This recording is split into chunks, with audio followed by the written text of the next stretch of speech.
Assalamualaikum lur, sehat-sehat kabeh kalian sekeluarga ya. Bali maneh ambek aku Mbah Icang yang hari ini ditemenin sama Mas Gong Balti, jigong tebal 5 cm. Ngidul film apa kita hari ini Mas Gong? Kali ini kita ngidul film bergenre kriminal drama, judulnya Road to Perdition tahun 2002 Mbah. Mengisahkan tentang seorang anggota mafia yang balas dendam atas kematian keluarganya karena dibunuh oleh rekannya sendiri. Bersama dengan anaknya yang berhasil selamat, anggota mafia ini pun berkelana selama berminggu-minggu mencari pembunuh keluarganya, Mbah. Oke, langsung aja kita ke komen dan subscriber kalau gitu. Titip salam dari Adigeo, Cak. Nitip salam untuk yang nolak gue sekarang sispek. Ya, terus kalau sispek kenapa?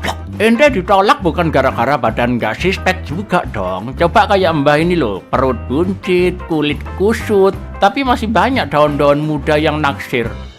Kayaknya, monggo sekalian. You've been spending so much time in Chicago. I feel for you, I do.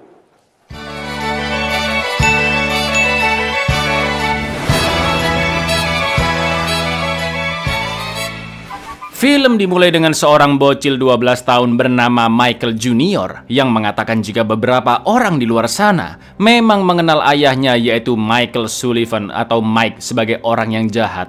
Namun kali ini Michael akan menceritakan sisi lain dari ayahnya ketika mereka berdua hidup di jalanan selama 6 minggu pada musim dingin tahun 1931.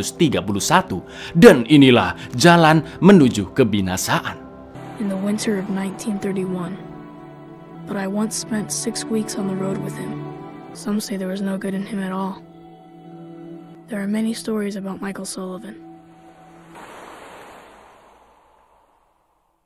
Pada tahun 1931 di kota Rock Island, Illinois, Amerika, Michael tinggal di rumah bersama adiknya Peter, ibunya Annie, serta ayahnya yaitu Mike. Keluarga Michael bukanlah berasal dari keturunan orang kaya lur, namun Mike diasuh dari kecil hingga dewasa oleh John Rooney, seorang bos mafia Irish mob yang menguasai kota Rock Island, dan sekarang Mike juga bekerja di bawahnya. Di lain sisi, meskipun berkecimpung di dunia kriminalitas, Rooney memiliki hubungan yang hangat dengan Peter dan Michael seperti kakek dan cucu-cucunya. Tapi ironisnya Rooney tidak menyukai anak kandungnya sendiri yaitu Connor karena sikapnya gampang emosian dan cenderung kekanak-kanakan. Terlihat ketika Mike mendatangi upacara pemakaman rekannya yang diadakan di kediaman Rooney. Connor sibuk sendiri nyebat di kamarnya, sementara Peter dan Michael asik bermain bersama Rooney lur. Which is which? Don't help Peter and Michael. No! Call the cops. Oh, hustle old timer? Sent me to get his jacket. You come back later, I'm busy. Papa didn't have a father, so Mr. Rooney looked after. Melihat ayahnya Mike yang berada di circle orang-orang kaya seperti Rooney, Michael penasaran apa pekerjaan yang dilakukan oleh ayahnya. Dan akhirnya dia pun nekat ngumpet di bawah jok mobil ketika Mike dan Connor OTW ke lokasi pekerjaannya di malam hari. Sesampainya di sana, ayah Michael serta Connor pun masuk ke dalam gedung sambil membawa senjata. Lalu Michael mengendap-endap keluar dari mobil dan melongok lewat celah kecil memperhatikan apa yang ayahnya lakukan. Terlihat Mike dan Connor menginterogasi teman baik sekaligus rekan kerja dari Rooney, sebut saja Pak Ijo, karena Pak Ijo diduga akan mengkhianati Rooney, dan adik Pak Ijo juga dituduh menjual barang secara ilegal tanpa sepengetahuan Rooney. Tak lama kemudian Michael pun sangat terkejut karena melihat Connor yang menembak kepala Pak Ijo hingga tewas. Disusul dengan ayahnya Mike yang memberondong dua anak buah Pak Ijo. You've been spending so much time in Chicago. I feel for you, I do. Mike dan Connor yang melihat ada seseorang mengintip di luar langsung mengejarnya. Dan Mike pun kaget karena ternyata itu adalah putra pertamanya Michael. Mike meminta Michael untuk tidak memberitahukan kejadian tadi kepada siapapun. Dan sesampainya di rumah, Michael bertanya apakah ibunya tahu tentang pekerjaan ayahnya. Mike pun menjawab jika Annie hanya mengetahui jika Mr. Rooney sudah banyak membantu keluarga mereka, mulai dari memberikan Mike pekerjaan, rumah, juga meminjamkan uang yang tidak sedikit lur. Lalu Mike juga memaksa Michael untuk tutup mulut dari siapapun, termasuk Peter dan ibunya, tentang pembunuhan yang dia saksikan malam itu.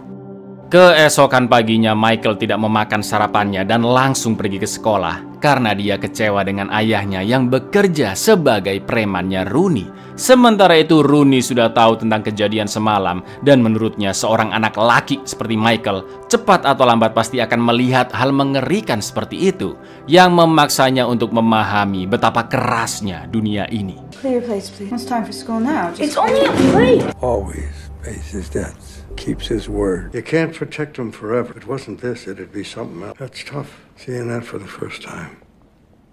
Ketika rapat yang didatangi oleh Rooney, Connor, Mike, juga banyak pejabat Irish Mob termasuk 2 orang pentolan yaitu Kelly dan Rance. Rooney pun geram dengan anaknya dan memaksanya untuk meminta maaf di depan rapat karena Connor seenaknya membunuh Paijo padahal masalah di malam itu masih bisa dibicarakan. Lalu Rooney memberikan misi selanjutnya untuk menagih upeti ke seorang pemilik bar yaitu Tony. Namun kali ini Connor dilarang ikut. Saat semua orang meninggalkan rapat, terlihat Connor yang menahan amarahnya dan juga iri dengki karena ayahnya lebih memilih Mike ketimbang anak kandungnya sendiri. Sebelum Mike pergi, Connor pun memberikan surat peringatan untuk Tony yang katanya lupa diberikan oleh ayahnya Rooney. I'd like to apologize. We lost a good man last night. You think it's fun trying? Gentlemen, my apologies. Dad forgot to give you this. It's just a reminder for Tony Calvino. Malam itu juga Mike pun mendatangi bar milik Tony untuk menagih upetinya. Namun pistol Mike diambil oleh Pak Satpam yang berjaga di luar. Karena sesuai peraturan tidak boleh ada orang yang membawa senjata ke dalam bar. Tapi sebelum Mike tiba di ruangannya, Tony sudah siap-siap menyembunyikan pistol di mejanya yang ditutupi oleh buku. Saat masuk, Mike pun langsung menyerahkan surat yang dia dapatkan dari Connor. Dan Mike juga sudah melihat pistol yang disembunyikan Tony. Lalu, yang terjadi? How the hell are ya? Things good with the old man?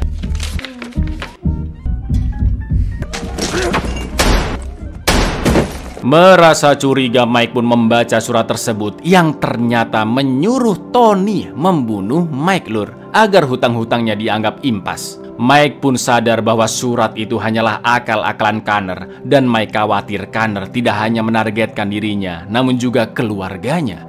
Gak pakai lama Mike pun langsung menelpon ke rumahnya, tapi ternyata Connor sudah berada di sana. Dia melepas gagang telepon rumah dan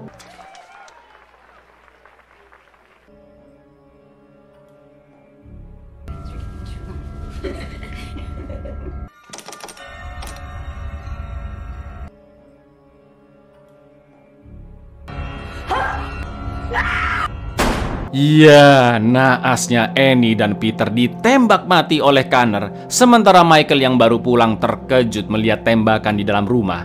Untungnya Michael berhasil sembunyi dan tidak ketahuan oleh Connor. Lalu setelah situasi aman, perlahan-lahan Michael berjalan menuju sumber tembakan tadi dan dia pun hanya bisa terdiam ketika melihat ibu dan adiknya terkapar tak bernyawa. Tak lama kemudian Mike pun sampai di rumah dan betapa terpukulnya dia melihat kebengisan yang dilakukan oleh Connor.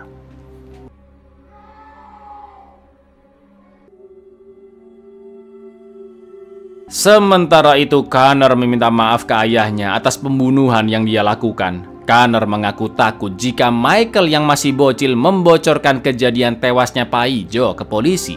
Maka dari itu dia nekat menembak Annie dan Peter serta menyuruh Tony untuk membunuh Mike. Namun target utamanya yaitu Michael tidak berada di rumah.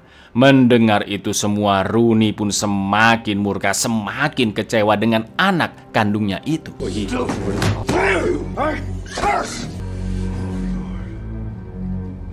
Setelah itu Mike mempacking barang-barang penting ke dalam kopernya, lalu pergi dengan Michael meninggalkan rumah tersebut untuk menghindari Connor yang sewaktu-waktu datang dan akan membunuh Mike juga Michael. Setelah itu mereka pun pergi ke kediaman Rooney dan Mike menitipkan pistol berisi 6 peluru ke anaknya, juga berpesan agar menghubungi pendeta kenalannya jika Mike tidak kembali dalam setengah jam. Mike pun mengendap-endap masuk ke ruangan Rooney dan di sana sudah ada Kelly yang akan memberikannya uang damai sebesar $25.000 dari Rooney dengan niatan agar insiden pembunuhan keluarganya bisa dianggap impas dan Mike boleh pergi begitu saja tanpa masalah. Akan tetapi jelas tujuan Mike sudah bulat, yaitu balas dendam atas kematian anak istrinya di tangan Connor. Mike pun memaksa Kelly untuk memberitahu lokasi Connor dan Rooney. Tapi karena Kelly menolak, loh nggak pakai basa-basi lur, Mike pun langsung mengdor endasnya. Take it. I don't want it, Paul! Boy! I'll be back in half an hour. So where's Connor? He's in hiding. You know I can't tell you that. $25,000. Mr. Rooney wants you to know there's more if you need it. You think sticking a gun to... Setelah itu Mike dan Michael OTW ke Chicago yang jauhnya dari Rock Island kira-kira 300-an kilometer lah, dan kurang lebih memakan waktu 6 hingga 8 jam perjalanan. Lalu sesampainya di Chicago, tepatnya di gedung Lexington Hotel, Mike pun menyuruh Michael untuk menunggu di lobi. Sementara Mike naik ke atas menemui salah satu pentolan geng mafia terkenal Chicago Outfit, yaitu Frank Nitti. Sambil memegang buku cerita yang selalu dia bawa, Michael pun menangisi nasibnya sekarang yang hidup tak tentu arah di jalanan hanya berdua dengan ayahnya. Frank yang sudah mengetahui insiden tersebut mengucapkan belasungkawa atas meninggalnya anak dan istri Mike. Lalu tanpa banyak omong, Mike pun mengatakan jika dia ingin bekerja dengan Frank sebagai agen dari Chicago Outfit dan diperbolehkan untuk membunuh Connor. Namun Frank menolak permintaan Mike karena Irish Mob dan Chicago Outfit masih bekerja sama. Frank juga mengingatkan Mike agar kembali pulang ke rumahnya saja, karena dengan memburu Connor, Mike harus menghadapi banyak kroco-kroco Irish Mob dan Mike tidak mungkin berhasil karena nyawa anaknya Michael pasti juga ikut terancam. I'd like to work for you, and in return, I'll kill the man who murdered my family. Drove all through the night to see you. Now I suggest you drive yourself back. You're protecting him already?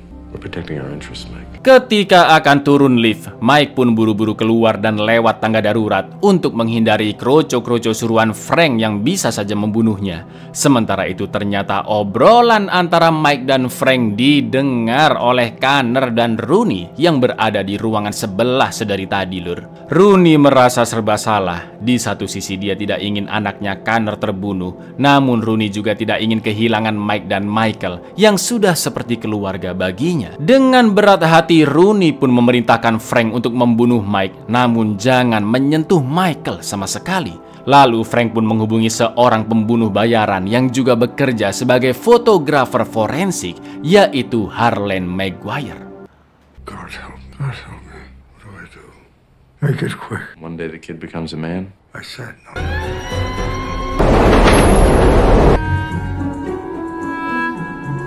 You traveling alone? How old?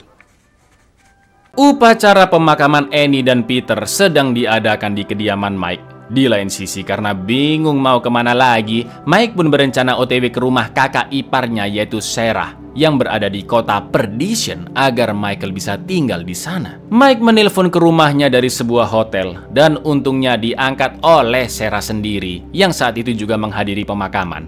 Mike mengatakan jika dia ingin pergi ke rumah Sarah dan Sarah pun membolehkannya, namun dia baru akan pulang 2 hari lagi. Setelah telepon ditutup, Harlan yang curiga pun menggunakan telepon itu dan meminta operator untuk menyambungkan kembali ke panggilan terakhir. Panggilan itu pun diangkat oleh staf hotel yang memberitahu di manakah lokasi penginapan tersebut. Gak pakai besok-besok, saat itu juga Harlan langsung OTW ke sana. Namun untungnya Mike dan Michael sudah pergi. How's Michael? He's all right. We're on our way to your place. Of course. I'll be back there. We'll see you soon. Hello, operator. I was just cut off. Could you reconnect me? Dari hotel mereka berdua melipir ke warkop untuk makan malam. Meski Mike mengingatkan jika restoran selanjutnya masih jauh, tapi Michael tetap berada di mobil karena masih galau memikirkan mendiang ibu dan adiknya. Lalu tak lama kemudian Harlan sampai di warkop tersebut yang memang tidak jauh dari hotel tadi, dan dia pun melihat Mike yang sedang makan. Namun di parkiran juga terlihat mobil pak polisi yang juga sedang minum nutrisari susu di warkop. Harlan pun duduk tepat di seberang Mike dan mereka sempat ngobrol-ngobrol. Mike mengaku bekerja sebagai pengusaha onderdil mobil dan dia pun mulai curiga setelah Harlan menceritakan profesinya sebagai fotografer forensik yang terbiasa memfoto orang-orang meninggoy. Mike pun akhirnya pura-pura kebelet pipis dan diam-diam Mike juga mengantongi pisau dari mejanya.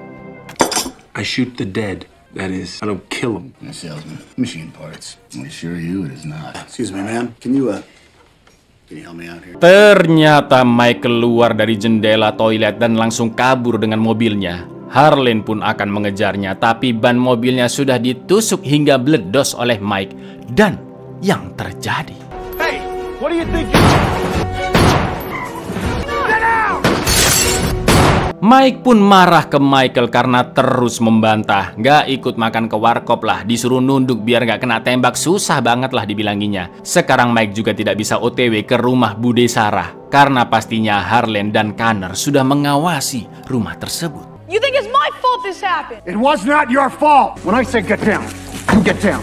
You don't ask questions. Just take me to Aunt Sarah's. He knows that's where we're going. Demi membunuh Connor, Mike pun berencana untuk mencuri uang simpanan Chicago Outfit yang tersebar di berbagai bank di kota Chicago untuk memancing kelompok mafia tersebut menyerahkan Connor kepada Mike. Jadi kayak diancam gitu lur, daripada uang mereka ludes, mending Chicago Outfit ngasih tahu lokasi Connor ke Mike ya kan? Mike pun meminta Michael untuk membantunya agar misi tersebut berjalan lancar. Pertama-tama yang Mike ajarkan adalah Michael harus bisa menyetir mobil sendiri. What is the clutch?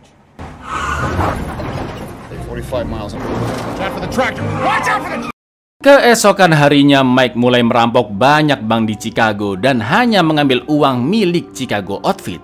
Bahkan agar cepat diketahui oleh geng tersebut, Mike tidak segan-segan memberitahu namanya kepada pejabat bank. Namun Mike juga memberi sebagian uang rampokan untuk pejabat-pejabat tersebut agar tidak membocorkan aksinya ke polisi dan media massa. Di lain sisi, alhamdulillahnya Michael sudah lumayanlah bisa nyetir lur, dan dialah yang membawa mobil selama Mike menjalankan aksi perampokannya. Mike juga menggunakan sebagian uang hasil rampokan untuk mengecat mobil agar tidak dikenali oleh Harlan. Actually, I'm making a withdrawal. I want dirty money only. Put it in. That's for you. Handling charge. Tell Chicago I...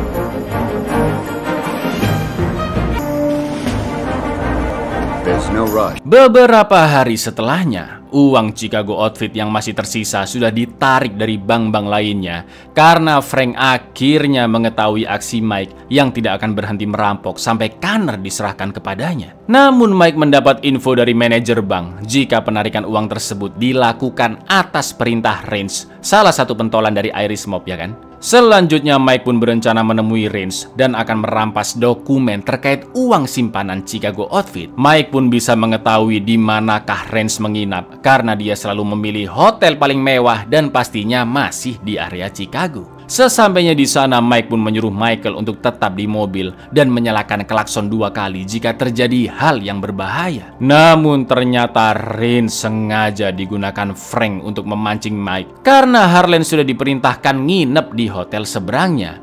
Begitu Harlan melihat Mike dari jendela hotel, dia pun segera OTW ke kamar Rains membawa senjatanya. Sementara itu Mike tidak bisa mendengar suara klakson Michael karena ada suara alarm yang sangat berisik dari kamar Rains. Lalu yang terjadi, Put it down, Mr. Sullivan. Mr. Rance.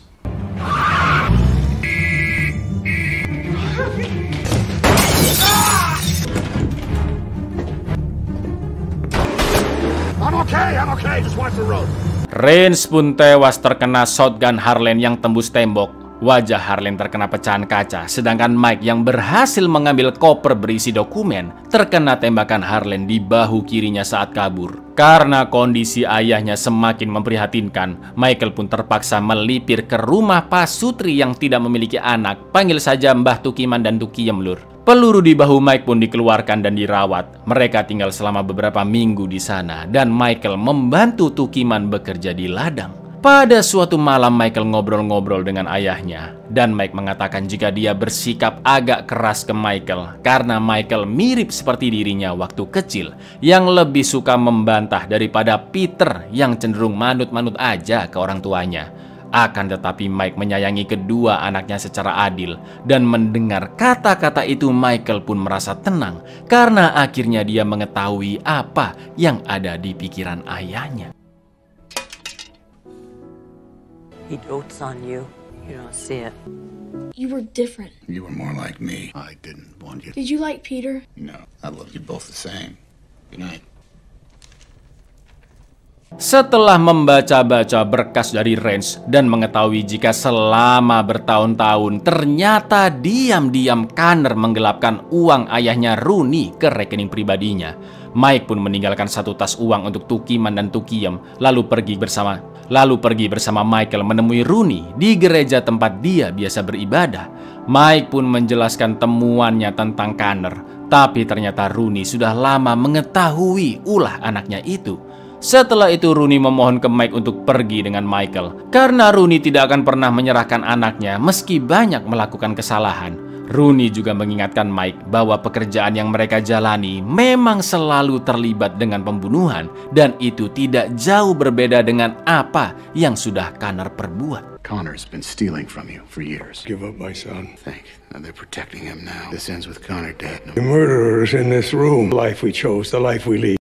Karena tidak ada jalan lain untuk membalaskan dendamnya, Mike pun berniat membantai kelompok mafia Irish Mob hingga mengetahui keberadaan Connor. Sebelum itu Mike sempat menuliskan sepucuk surat untuk anaknya Michael.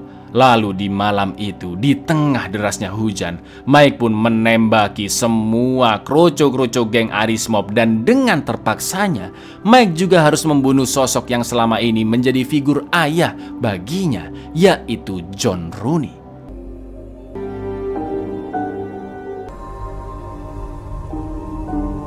I'm glad it's you.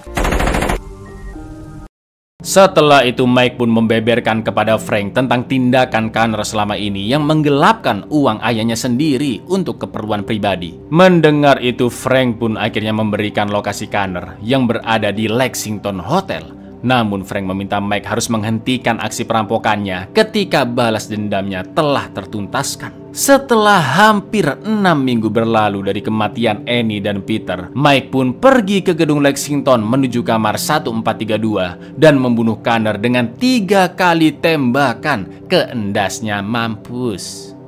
But then Al wants your assurance it's over. Lexington Hotel.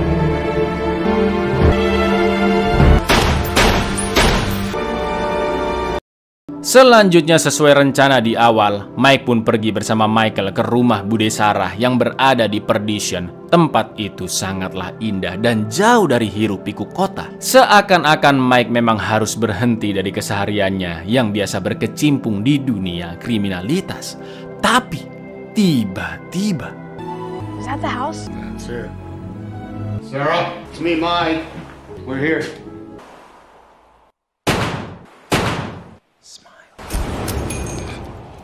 Iya, ternyata Harleen sudah menunggunya di sana dong. Setelah menembak Mike, Harleen pun langsung memfotonya karena itu merupakan kepuasan baginya. Namun tak lama kemudian Michael muncul di belakangnya sambil menodongkan pistol pemberian ayahnya. Harleen berusaha membujuk agar tidak menembaknya karena dia tahu jika Michael yang masih bocil belum berani membunuh orang lain. Sampai akhirnya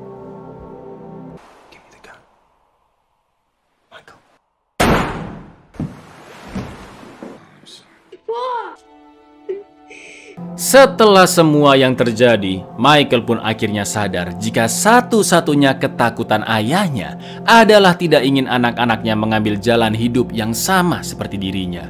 Maka dari itu Michael tidak pernah memegang senjata lagi sepeninggalan Mike.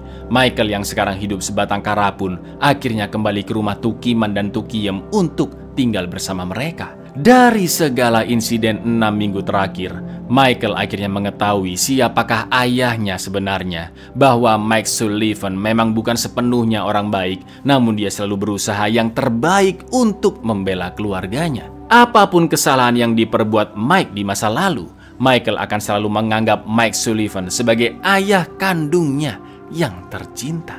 My father's only fear was that his son would follow the same. Michael Sullivan was a good man. I always give that he was my father. Buyar, gimana? Mantap bukan film ini? Karakter-karakternya kuat banget, Lur. Dan pengembangan ceritanya juga sangat menarik ini. Jadi ingatlah, Lur, sejahat-jahatnya orang tuamu, bapak atau ibumu, tetap berbaktilah kepada mereka, Lur. Bakti lo ya, bukan taat. Karena, wahai Tuhanku, sayangilah keduanya sebagaimana mereka berdua menyayangiku ketika mendidik aku pada waktu kecil. Surat Al-Isra ayat 24. Assalamualaikum.